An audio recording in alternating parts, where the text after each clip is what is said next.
Alright everyone, and hello, and welcome to another Dual Blades TA run.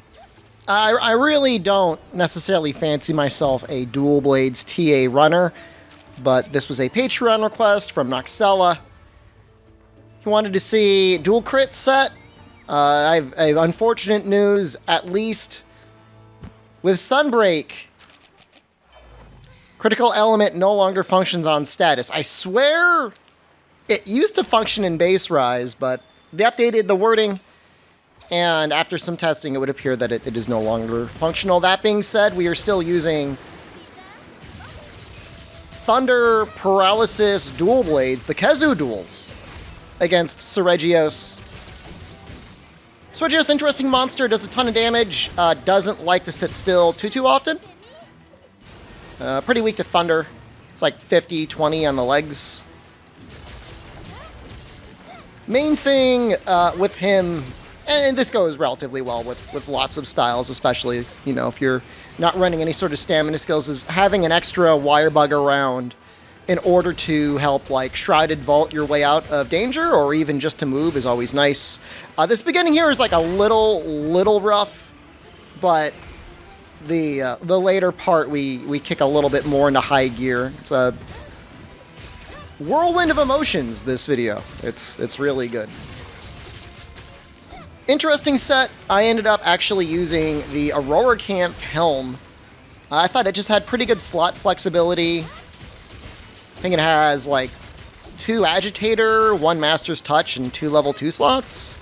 So it actually ends up being pretty good value in general, at least for what we're doing.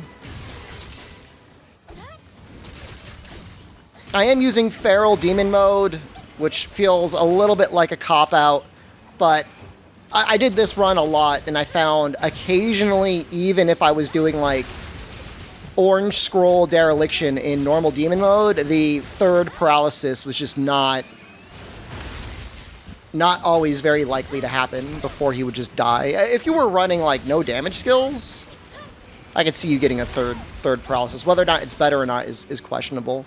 In some ways, like, you want him to hit you, it's faster to cleanse bleeding by wire bugging out and then eating a max potion than it is trying to snarf down a gourmet fish, or a well-done steak for that matter.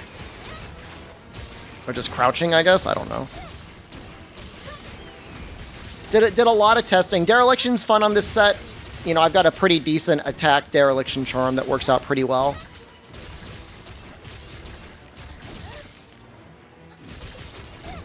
Once you start getting trips and stuff like that, this goes really well. You get a trip from hitting the legs enough. I think I've seen trips by breaking the wings. That helps a lot as well.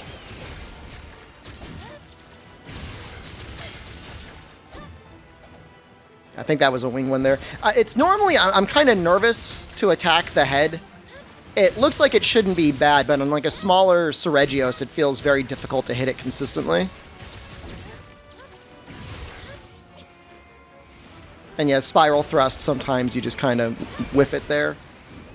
Big thing for Seregios I've learned is knowing how to position for his 2 mini dives, and then his 1 very telegraphed dive, and then his 1 like super hard-hitting dive. You don't actually have to move that far to get out of the way, and we almost just lost our run there, by the way.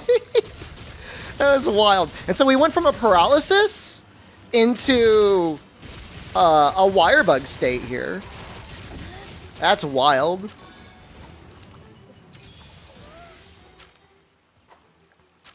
Very close to dying to Custodons. I don't know whether to thank them or be mad at them. I think I think I would have done more damage if they weren't there, but who knows? Maybe their presence helped motivate me in some way. We were all already basically down in blue when that happened. TA Wiki rules has it so, you know, you can't help it if one monster runs into another monster. I will say, given the spirit of the TA Wiki rule set, it does feel kind of weird, but we don't really have any option. Like, we can't, like, stop them from fighting. They want to fight. So even though he hasn't been immobilized directly in any way, whenever a monster has another monster in an area, they usually like to fight with each other. And so you can get a pretty decent combo or 2 out there. Basically, the essence of the TA Wiki rule set is just like, don't don't do things that's going to keep the monster from not being able to move outside of course paralysis. Also, that one Shrouded Vault there that I just did prior to this was like maybe frame perfect. It was like already like connecting with me.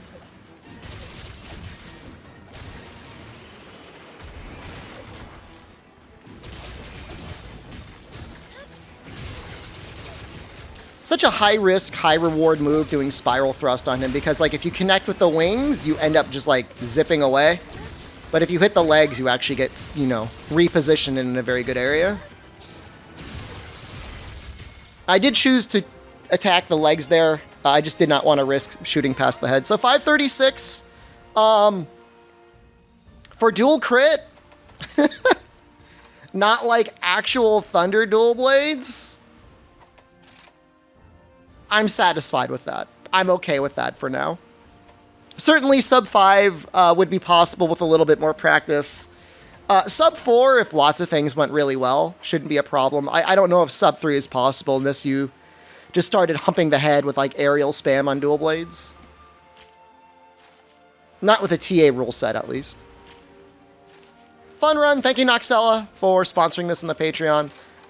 You like the video, check me out, twitch.tv/SDShepherd. Stream there almost every day, although it is hot now, man. It is warm. Like, not into it.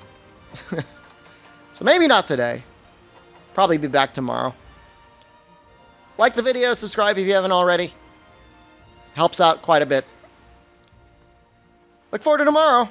I'll have another video for you then. Until then, good luck. Have a good hunt.